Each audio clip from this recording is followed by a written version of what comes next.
خب شروع میکنیم دوستان. سفیدیم D4 E5. خب از C6 زیاد جالب نیست، همون ای در D4 اینا با هم میزد. حالا از C3 میریم، بعد فیل D3 مثلا از G2 قلعه F4. این خط هم باز میکنیم چون برتری فضا داریم، قشنگ میتونیم حملمون رو انجام بدیم.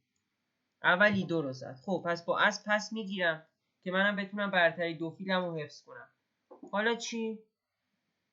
حالا یه رخ F3 بریم، چون برتری فضا داریم رخمون رو میتونیم از عرض 3 وارد حمله کنیم، یعنی تو موقعیت حمله قرار بدیم. خب اینجا چیکار کنیم؟ یه ذره این دو فیله، این دیگه فیله سفید رنگی به نظرم فعلا به درد نمیخوره. اگه اسبشو در عوضش بگیریم ضرر نکردیم.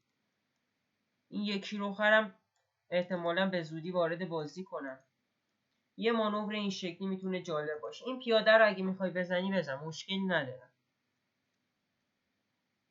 کار قراره به زودی تموم شه اگه اونو بزنی. نزنی هم باز تموم میشه، فرقی نمیکنه. الان دارم اچف مات میزنم. حالا فیل در اچ حرکت درخشان بریلینت.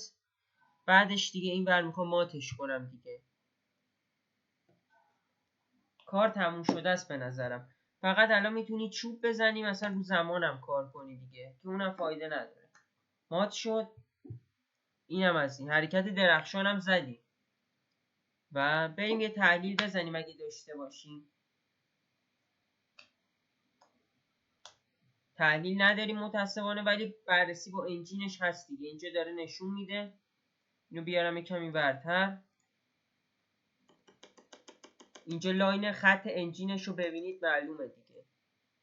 اینجا پیلدرچیش حرکت درخشانه دیگه، میبینید خط انجین رفت بالا.